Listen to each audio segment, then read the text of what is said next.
अस्सलामु अलैकुम my social media family. उम्मीद करती हूँ कि आप सब लोग हिफ्ज़-ओ-मान से होंगे, खुशबाश होंगे, सियासी तज्ज़ियों और तबसरों के साथ, और अंदर की खबरें जो सिर्फ वक्त से पहले मैं आपको बताती हूँ, उसके लिए, आपके प्यार के लिए, आपकी मोहब्बत के लिए, आपके ट्रस्ट के लिए बहुत शुक्रिया। लेकिन गर्मा गर्म चाय का मग लेकर बैठ जाइए, क्योंकि जब तक आपकी चाय खत्म होगी तमाम गर्मा गर्म खबरें आप तक पहुँच चुकी होंगी।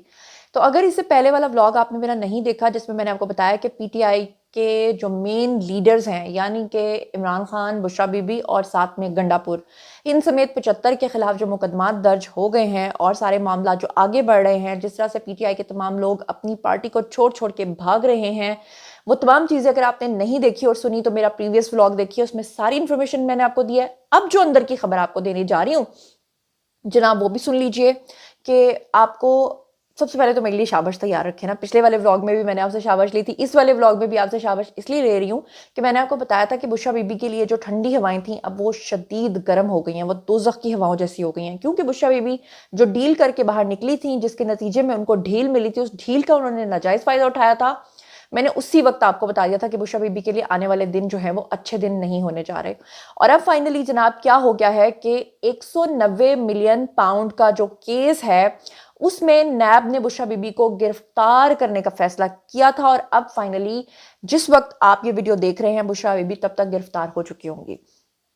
क्या तफसीलात हैं मैं आपके सामने रख देती हूँ जनाब जी, कि बुशरा बीबी जो हैं, उन्होंने जो कुछ भी ये आपके सामने किया है, जिस तरह से रियासत के खिलाफ लोगों को उकसाया है, जिस तरह से उनको एक ऑल्टरनेट जगह ऑफर की गई, उसके बावजूद उन्होंने डी चौक जाने की रट लगाई, झूठ बोला कि आखिरी दम तक वहां पर रहेंगी, और फिर वो भाग गई। फिर उनकी बहन ने जो है वो इल्ज़ाम लगाया कि जी गंडापुर ने उनको अगवा कर लिया, हद से बेजा में रखा। अब आपको बता दूं कि ज़राए का कहना यह है कि बुशरा बीबी को 190 मिलियन पाउंड केस में वारंट गिरफ्तारी जो है वो जारी होने पर गिरफ्तार किया जाने लगा है। यानी जब तक आप देखेंगे गिरफ्तार हो चुकी होंगी। मैं थोड़ा सा पहले आपको ऑलरेडी व्लॉग बना के बता रही हूँ, ताकि बर वक्त इन्फॉर्मेशन जो है वो आप तक पहुंच जाए। अच्छा जी, अब जरा सुनिएगा कि एहतसाब अदालत के जज जी नासिर जावेद राना, उन्होंने 22 नवंबर को 8 समातों से मुसलसल अदम पेशी पर बुशरा बीबी के नाकाबिल जमानत वारंट गिरफ्तारी जारी किए थे। और आपको पता है कि जब से बुशरा बीबी छूट कर बाहर आई थी, उनको लगता था कि अडयाला जेल पे हमला करके हम खान को छुड़वा लेंगे, खान दोबारा से प्राइम मिनिस्टर बन जाएगा, इसलिए मुझे अदालतों में पेशी की ज़रूरत ही क्या है। और वो जो हेलुसिनेशंस या इल्यूजन्स का सिलसिला जारी था, उसके चक्कर में जनाब जी बुशरा बीबी ने अपने पैरों पे खुद कुल्हाड़ी मारी, अदालतों में पेश नहीं होती रही। तो अब जनाब नैब की जो टीम है, वो 3 दिन पहले ही खैबर पख्तूनख्वा में बुशरा बीबी की गिरफ्तारी की कोशिश जो है वो करती रही, और आज दोबारा नैब की टीम जो है वो गिरफ्तारी के लिए तश्कील दे दी गई है।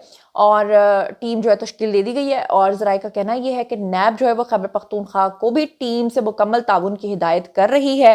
बुशरा बीबी की गिरफ्तारी के लिए खैबर पख्तूनख्वा पुलिस की भी मदद ली जाएगी, ताकि उनको गिरफ्तार कर लिया जाए। एक और बड़ी ही अहम खबर आपके साथ शेयर कर लूँ जनाब, और वो ये है कि पीटीआई की कोर कमेटी का जो इजलास हुआ है, उसकी जो अंदरूनी कहानी सामने आई है, उसकी भी जो अंदर की खबर है वो निकाल के आपके लिए लाई हूँ। और वो खबर क्या है वो भी आपके सामने रख देती हूँ। पीटीआई की जो कोर कमेटी का इजलास हुआ है, उसमें अली अमीन गंडापुर और बुशरा बीबी का बकायदा झगड़ा हुआ है, बकायदा वहां पर तल्ख कलामी हुई है। इससे पहले आपको बता चुकी हूँ कि बुशरा बीबी की बहन ने भी इल्जामात आयद किए थे गंडापुर के ऊपर, और हालांकि बुशरा बीबी को बचाने वाले भी गंडापुर थे, गंडापुर की गाड़ी में ही पनाह लेकर वो भागी थी। हजारा में भी गंडापुर के साथ ही उन्होंने एक पीटीआई कारकुन के घर पे जो है वो पूरी रात जो है वो स्टे किया। अब जो अंदर की कहानी है वो भी जरा मुलाहिजा फरमाइए कि कोर कमेटी मेंबरान ने मरकजी क़यादत को शदीद तनकीद का निशाना बनाया। कारकुनान ना निकालने पर कोर कमेटी मेंबरान आरिफ अलवी के ऊपर बरस पड़े। आरिफ अलवी जो आपके सदर भी रह चुके हैं जी पीटीआई वालों को, उनको कह रही हूँ। जराये के मुताबिक अली बिन गंडापुर ने बुशरा बीबी को जवाब दिया कि हम बानी के सिपाही हैं, आपके नहीं हैं। साफ तौर पर कहा कि जी हम तो इमरान खान की बात मानते हैं, आप तो हमें उल्टे रास्ते पे लेके चल निकली थी। पीटीआई जराये का कहना है कि इस दौरान बुशरा बीबी जो हैं वो आरिफ अलवी के हक में बोल पड़ी और गंडापुर के खिलाफ बोलना शुरू हो गई, और साबिक सदर के हक में बोलने पर अली अमीन गंडापुर ने बुशरा बीबी को झाड़ पिला दी। इजलास में शौकत यूसुफ जई के बुशरा बीबी से मुतल्लिक बयान पर भी गर्मा गर्म बहस हुई। गुज़श्ता रोज़ आपको बता चुकी थी कि शौकत यूसुफ जई भी अपनी ही पार्टी के ऊपर फट पड़े थे, और उन्होंने बुशरा बीबी के मशकूक किरदार के ऊपर बहुत सारी उंगलियां उठाई थी, और उसके चक्कर में जो गर्मा गर्म बहस हुई, उसमें साबिक स्पीकर मुश्ताक गनी ने शौकत यूसुफ जई की हिमायत की, और बुशरा बीबी ने शौकत यूसुफ जई के बयान पर नाराज़गी का इजहार करते हुए उनको झाड़ पिलाना शुरू कर दी। پی ٹی آئی ذرائع جو ہیں ان کے مطابق جو اندر کی خبر آ رہی ہے وہ یہ ہے کہ کور کمیٹی کے جو ممبران ہیں انہوں نے قیادت سے سوال کیا کہ کون کارکنان کو لیڈ کرے گا، یہ فیصلہ کیوں نہیں ہوا اب تک؟ تو جناب بشرا بی بی کو صاف طور پہ جواب دے دیا گیا کہ بھئی ہم آپ کے ملازم نہیں ہیں، ہم نے آپ کی بات سننی ماننی نہیں ہے، ہم خان کے جو ہیں وہ فالوور ہیں، خان ہمیں جو کہے گا وہ ہم سنیں گے مانیں گے، آپ کون ہوتی ہیں اور لیڈ کرنے والی آپ کون ہوتی ہیں؟ اور بشرا بی بی نے جو کچھ کیا وہ اندر کی کہانی بھی میں نے آپ کو بتا دی ہے۔ اس کے علاوہ ایک اور اندر کی خبر کہ عدالت کے اندر یہ جو کیس چلا ہے، اب یہ جو کچھ انہوں نے کیا ہے اس کی جو 8 گھنٹے سماعت ہوئی ہے اس کا جو اندر کا احوال ہے، عدالت کے اندر کیا کچھ ہوتا رہا ہے وہ بھی آپ کو بتا دیتی ہوں۔ میں کس کھیت کی مولی ہوں جناب جی، میری چڑیا ہر جگہ گھوم کے آتی ہے، ہر جگہ سے اندر کی خبریں جو ہے وہ میں آپ تک پہنچاتی ہوں۔ اب ذرا سنیے گا کہ راول پنڈی کے اندر پی ٹی آئی احتجاج میں گرفتار 1150 ملزمان جو ڈی چوک سے پکڑے گئے تھے ان کی عدالت میں پیشی ہوئی، 8 گھنٹے تک جو ہے عدالت کے اندر سماعت ہوتی رہی۔ پروسیکیوشن کی طرف سے ظہیر شاہ، رانا سعادت عدالت کے اندر پیش ہوئے۔ پی ٹی آئی کی لیگل ٹیم بھی عدالت میں مقدمات کی پیروی کے لیے موجود تھی۔ انسداد دہشت گردی عدالت راول پنڈی میں مقدمات کی سماعت جو ہے وہ 8 گھنٹوں سے زائد جاری رہی۔ راول پنڈی، اٹک، چکوال سے گرفتار 1150 ملزمان کو عدالت کے اندر پیش کیا گیا۔ گرفتار ملزمان میں 18 سال سے کم نوجوان جو ہیں ان کو عدالت نے مقدمات سے ڈسچارج کر دیا، ان کو سائڈ پہ کر دیا۔ بھئی یہ غلط بات ہے، اگر وہ بھی وہاں پہ موجود تھے، وہ بھی وہاں توڑ پھوڑ میں شامل تھے، وہ بھی اپنی طرف سے انقلاب لینے کے لیے باہر نکلے ہوئے تھے تو ان کو کیوں چھوڑا؟ بہرحال لیکن عدالت کی مرضی ہے جی، کیا کہہ سکتے ہیں، میں نے تو آپ کو خبر دینی ہے۔ مقدمات میں جو نامزد بیمار لوگ تھے، ضعیف لوگ تھے اور معذور افراد تھے ان کو بھی مقدمات سے ڈسچارج کر دیا۔ اب بندہ پوچھے کہ لولے لنگڑے وہاں پہ کرنے کیا گئے تھے؟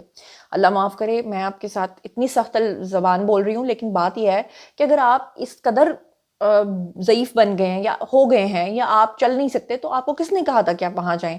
ڈی چوک میں آپ مار کھانے کے لیے گئے تھے، شیلز کھانے کے لیے گئے تھے، پھر بعد میں اگر کسی کی موت ہو جاتی تو پھر وہ بھی آپ نے ریاست کے اوپر ڈال دینا تھا۔ بہرحال گرفتار ملزمان میں سے بیشتر ملزمان کا جسمانی ریمانڈ جو ہے وہ پولیس نے حاصل کیا۔ عدالت نے گرفتار ملزمان میں سے کچھ ملزمان کو جوڈیشل ریمانڈ کے اوپر جیل بھیج دیا۔ پی ٹی آئی کارکنان کے خلاف جو ہے اٹک میں 20، راول پنڈی میں 10 مقدمات درج ہیں۔ چکوال میں پی ٹی آئی کارکنان کے خلاف 2 مقدمات درج ہیں۔ راول پنڈی ڈویژن میں مجموعی طور پہ پی ٹی آئی کارکنان کے خلاف 32 مقدمات درج ہیں۔ اس سے پہلے پریس کانفرنس میں ڈی پی او اٹک جو ہیں انہوں نے پریس کانفرنس کرتے ہوئے آر پی او جو راول پنڈی ہے ان کا کہنا تھا کہ پی ٹی آئی احتجاج کے دوران پرتشدد واقعات میں ملوث جو لوگ تھے ان میں سے 64 افراد کا تعلق جو ہے افغانستان سے نکلا ہے۔ جب ان کو پکڑا گیا، ان کو جیلوں کے اندر ڈالا گیا تو انہوں نے رونا پیٹنا شروع کر دیا کہ ہم تو دہاڑی دار ہیں جی، ہمیں تو لایا گیا یہاں پہ۔ اچھا جی، اب وہ جو 64 افغان باشندے ہیں ان سمیت 1151 مظاہرین جو ہیں ان کو ٹوٹل گرفتار کیا گیا۔ گرفتار افغانیوں میں 60 غیر قانونی ہیں اور ان کے پاس کوئی بھی دستاویزات بھی موجود نہیں ہیں۔ آر پی او راول پنڈی کا یہ بھی کہنا تھا کہ مظاہرین کے خلاف راول پنڈی ریجن میں 32 مقدمات جو ہیں وہ درج کیے گئے۔ مظاہرین نے پولیس کے خلاف پرتشدد کارروائیوں کا آغاز کیا اور براہ راست فائرنگ کی، آنسو گیس کے شیلز پھینکے۔ مظاہرین کے تشدد سے 170 اہلکار جو ہیں پولیس کے وہ زخمی ہوئے اور 25 کی حالت اب بھی جو ہے وہ شدید نازک ہے۔ اور اس کے علاوہ رینجرز کے جو افراد ہیں وہ بھی آپ کے سامنے ہیں کہ جو ان کی بھی انہوں نے حالتیں کی، اللہ معاف کرے۔ تو یہ سب چیزیں آپ کے سامنے ہیں جناب۔ یہ تھا آج کا ویڈیو، باری ہے جی آپ لوگوں کی، کامنٹ سیکشن میں اور بتائیے کہ آپ ان تمام چیزوں کے بارے میں کیا سوچتے سمجھتے ہیں۔ جو کچھ بھی آپ سوچتے سمجھتے ہیں شیئر کیجیے، پرسنلی جواب دوں گی۔ مزید خبریں، ولاگز، انٹرویوز اور سیاسی تجزیے جاننے کے لیے میرے ساتھ کنیکٹڈ رہنا ہرگز مت بھولیے گا۔ چینل کو سبسکرائب کر لیجیے گا۔ اپنا بہت خیال رکھیے گا۔ اللہ نگہبان۔